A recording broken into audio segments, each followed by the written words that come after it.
کیا آپ جانتے ہیں کہ آپ کے باڈی کے ہر سیل میں ایک کمانڈ سینٹر موجود ہے جو آپ کی زندگی کی تمام رازوں کو محفوظ رکھتا ہے؟ جی ہاں، ہم بات کر رہے ہیں نیوکلیس کا، جو زندگی کی ایک حیرت انگیز دنیا کو اپنے اندر چھپائے ہوئے ہے۔ نیوکلیس جو چند مائکرومیٹر کا ہوتا ہے، سیل کے تمام فنکشنز کو منظم کرتا ہے اور ڈی این اے کو محفوظ رکھتا ہے۔ نیوکلیس کو اکثر سیل کا برین کیوں کہا جاتا ہے، اور یہ اتنے امپورٹنٹ فنکشنز کو کیسے انجام دیتا ہے، اور یہ تمام لیونگ آرگینزم کی سروائیول کے لیے کیوں اتنا ضروری ہے؟ تو میرے ساتھ شامل ہو جب ہم نیوکلیس کی دلچسپ دنیا میں گہرائی تک جائیں گے، اس کی سٹرکچر، فنکشنز اور زندگی کی کہانی میں اس کا شاندار کردار دریافت کریں گے۔ یقین کریں کہ اس کے بعد آپ سیل کو پہلے جیسی نظر سے نہیں دیکھیں گے۔ تو آئیے سٹارٹ کرتے ہیں۔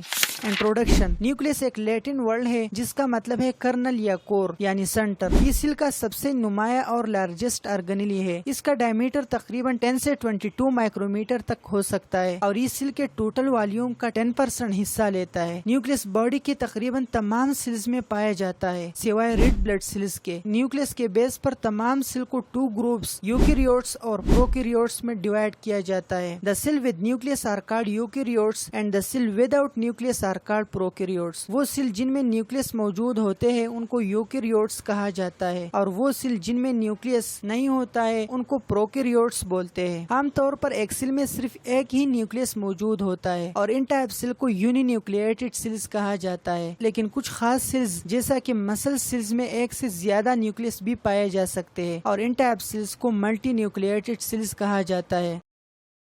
نیوکلیس عام طور پر سیل کے سینٹر میں موجود ہوتا ہے اور اس کی سٹرکچر اکثر گول ہوتی ہے۔ البتہ کچھ سیلز میں نیوکلیس کی سٹرکچر اور لوکیشن میں تبدیلی بھی ہو سکتی ہے۔ Nucleus Discovery. نیوکلیس سیل کی سب سے پہلی ڈسکور ہونے والی آرگنیلی ہے۔ 1831 میں ایک باٹنسٹ سائنٹسٹ رابرٹ براؤن نے ایک اہم آبزرویشن کی۔ پلانٹ سیل کو مائکروسکوپ کے تھرو دیکھتے ہوئے انہوں نے ہر سیل کے اندر ایک چھوٹا سٹرکچر دیکھا۔ اس نے اس سٹرکچر کو نیوکلیس کا نام دیا۔ اس کے بعد 19 سینچری میں مختلف سائنسدانوں نے ہیریڈیٹی اور سیلولر فنکشن میں نیوکلیس کا رول دریافت کیا۔ Structure of nucleus. نیوکلیس ایک ممبرین سے کور ہوتا ہے جن کو نیوکلیئر ممبرین کہا جاتا ہے۔ نیوکلیئر ممبرین، نیوکلیوپلازم، کرومیٹین اور نیوکلیولس نیوکلیس کے میجر کمپوننٹس ہیں۔ آئیے ان کمپوننٹس کو ڈیٹیل سے ایکسپلین کرتے ہیں۔ نیوکلیئر ممبرین، یہ نیوکلیس کا آؤٹر ممبرین ہے جو نیوکلیوپلازم کو سائٹوپلازم سے الگ کرتی ہے۔ یہ ممبرین دراصل 2 لیئرز پر مشتمل ہوتا ہے، آؤٹر لیئر اور انر لیئر۔ اس ممبرین میں چھوٹے چھوٹے سوراخ بھی ہوتے ہیں جنہیں نیوکلیئر پورس کہتے ہیں۔ ان پورس کے تھرو نیوکلیوپلازم اور سائٹوپلازم کے درمیان کمیونیکیشن یعنی سبسٹانسز کا تبادلہ ہوتا ہے۔ ان پورس کا ڈائمیٹر تقریباً 80 to 100 نینومیٹر تک ہوتا ہے، لیکن یہ پورس بالکل کھلے نہیں ہوتے بلکہ ان کے گرد خاص قسم کے پروٹینز اٹیچ ہوتے ہیں جو ایک دروازے کی طرح کام کرتے ہیں اور بوقت ضرورت ان پورس کو کھلنے دیتا ہے۔ پروٹین کی وجہ سے نیوکلیئر پورس کا سائز کم ہو کر تقریباً 7 سے 9 نینومیٹر تک رہ جاتا ہے۔